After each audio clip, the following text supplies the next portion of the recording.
40 साल पुरानी बात है कि वृंदावन में एक संत हुआ करते थे जो कि हर दिन भगवान जगदीश के मंदिर के बाहर जाते और वहीं की मिट्टी को माथे में लगाकर वापस लौट आते थे, किंतु वे कभी मंदिर के अंदर नहीं जाते थे।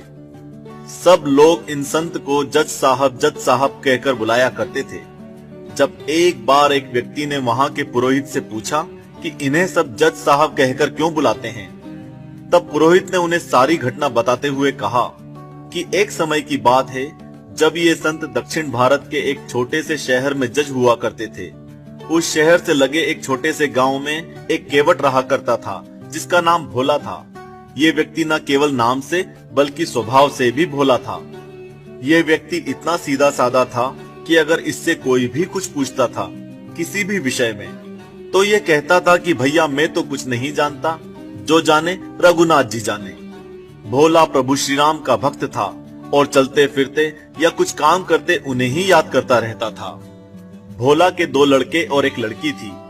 जब उसकी लड़की की शादी की उम्र हुई तो भोला के लड़कों ने उससे कहा कि पिताजी, बहन की शादी के लिए क्यों ना यहाँ के सेठ जी से थोड़े समय के लिए कुछ रुपए ले लिए जाएं और फिर हम लोग उस रुपए को काम करके ब्याज के साथ लौटा देंगे। भोला ने ठीक वैसा ही किया। उसने वहां के जमींदार से कुछ समय के लिए कुछ रुपए ले लिए और अपनी बेटी की शादी के बाद एक निश्चित अवधि में पूरे पैसे ब्याज के साथ चुका दिए। जब भोला ने सेठ जी को पूरे पैसे लौटा दिए तो सेठ जी ने भोला को एक पर्ची दी जिसमें लिखा था कि उसने पूरे पैसे ब्याज के साथ चुका दिए। सेठ जी ने भोला से कहा कि देखो और पढ़कर बताओ कि इसमें क्या लिखा है। अब भोला तो बेचारा अनपढ़ और सीधा साधा था, वो क्या जाने, तो उसने हमेशा की तरह ही बोला कि मैं कुछ नहीं जानता, जो जाने रघुनाथ जी जाने। यह सुनकर सेठ के मन में लालच आ गया और उसने भोला से बोला कि भोला जरा मेरे लिए एक गिलास पानी ले आओ। जब भोला पानी लेने गया तो उस सेठ ने उस पर्ची को दूसरी पर्ची से बदल दिया जिसमें लिखा था कि अभी इसने पूरे पैसे नहीं चुकाए हैं। फिर कुछ दिनों के बाद सेठ ने अदालत में भोला पर केस कर दिया।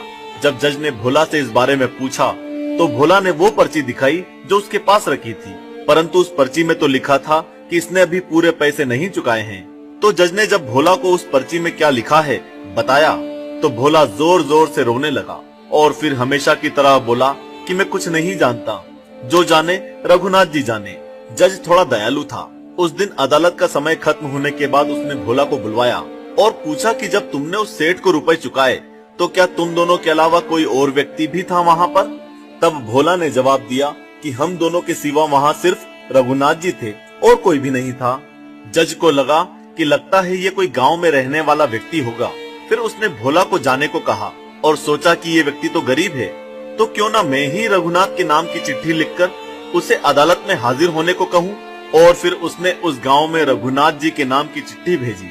पोस्टमैन चिट्ठी लेकर घूमते घूमते परेशान हो गया, परंतु रघुनाथ नाम के व्यक्ति का घर नहीं मिला क्योंकि उस गांव में रघुनाथ जी नाम का कोई व्यक्ति था ही नहीं। अंत में एक व्यक्ति ने उसे बताया कि यहाँ पर रघुनाथ का एक मंदिर है, हो सकता है कि ये चिट्ठी वहाँ की हो। फिर पोस्टमैन ने वैसा ही किया। वो उसी रघुनाथ जी के मंदिर में गया जहाँ भोला रहता था। उसने चिट्ठी मंदिर के पंडित को पकड़ा दी। जब उस पंडित ने चिट्ठी देखी तो मन ही मन सोचा कि प्रभु जब आपने चिट्ठी मंगवा ही ली है तो मैं इसे रख लेता हूँ। और फिर पंडित ने पोस्टमैन से चिट्ठी लेकर हस्ताक्षर कर दिए और उस चिट्ठी को मंदिर में प्रभु के चरणों में जाकर रख दिया और प्रभु से भावुक होकर प्रार्थना की, हे भगवान, आपके अलावा इस भोले व्यक्ति का कोई भी नहीं है, अब आप ही को करना है जो करना है। जब अदालत में हाजिर होने की तारीख पास आई तो उस पंडित ने भोला को एक दिन पहले ही शहर भेज दिया ताकि वो समय से पहुंच जाए।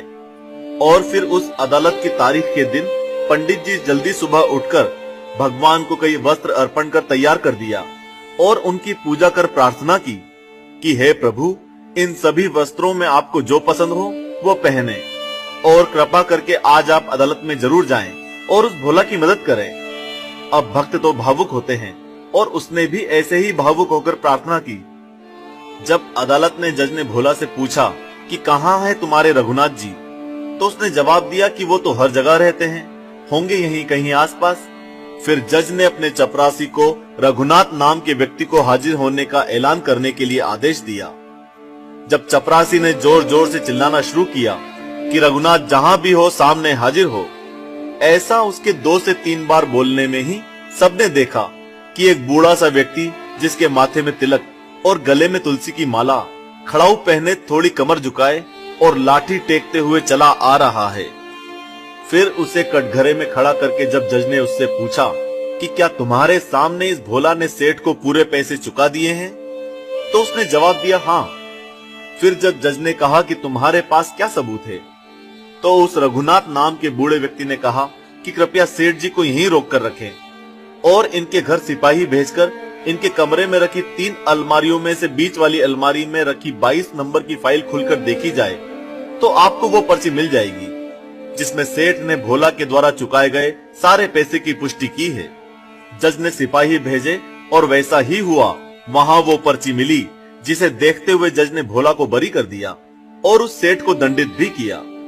फिर उस गवाह के जाने के बाद उस जज ने भोला से पूछा कि ये रघुनाथ कहाँ रहता है, तो भोला ने बोला वहीं जहां हम रहते हैं। तो जज ने पूछा तुम कहाँ रहते हो, तो उसने कहा कि मंदिर में।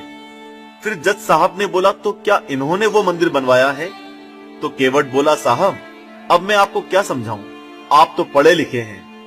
क्या है कि पढ़े लिखे लोगों को भगवान और भक्ति की बात समझाना कठिन होता है। फिर भोला ने बोला कि ये वो हैं जो उस मंदिर में बैठे हैं। फिर भोला के जाने के बाद जज साहब ने पोस्टमैन को बुलाकर पूछा कि ये कौन है, तो उसने बताया कि ये वो व्यक्ति नहीं थे जिसने चिट्ठी लेते समय हस्ताक्षर किए थे। फिर जज साहब जब गांव में गए और उन्हें पूरी घटना का एहसास हुआ तो तुरंत अपने बंगले में लौटे और फूट फूट कर रोने लगे और उन्होंने उसी दिन अपने पद से इस्तीफा दे दिया। जब लोगों ने उनसे कहा कि ये तो खुशी की बात है कि भगवान के आपको दर्शन हुए, आप रो क्यों रहे हैं, तो उन्होंने कहा कि जिसकी अदालत में हर कोई को हाजिर होना है वो स्वयं मेरी अदालत में आए गवाही देने, और वो जब खड़े थे तो मैं बैठा हुआ था। ऐसा कहकर वो जोर जोर से रोने लगे। फिर जज साहब पूरा वैराग्य लेकर वृंदावन चले गए और साधु संत जैसा जीवन बिताने लगे। वे हमेशा प्रभु के मंदिर जाते और बाहर से ही वहां की मिट्टी को अपने माथे पर लगाकर लौट जाते, और वे अक्सर खड़े रहते थे क्योंकि उनका कहना था कि प्रभु के आगमन में जब मैं बैठा था तो अब मैं खड़ा ही ठीक हूँ। उनका यह भी कहना था कि मैं किस मुंह से मंदिर के अंदर जाऊं, इसलिए मैं बाहर ही रहता हूँ। तो दोस्तों, ऐसी रघुनाथ जी की दयामयी कहानी का टारगेट हमने 1 लाख लाइक्स रखा है और हमें ये पता है कि ये एक दिन में ही हो जाएगा, क्योंकि आप इस पर सोचेंगे नहीं, बस श्री राम जी का नाम लेकर लाइक दबा देंगे और कमेंट में ये जरूर लिखेंगे कि जो जाने रघुनाथ जी जाने।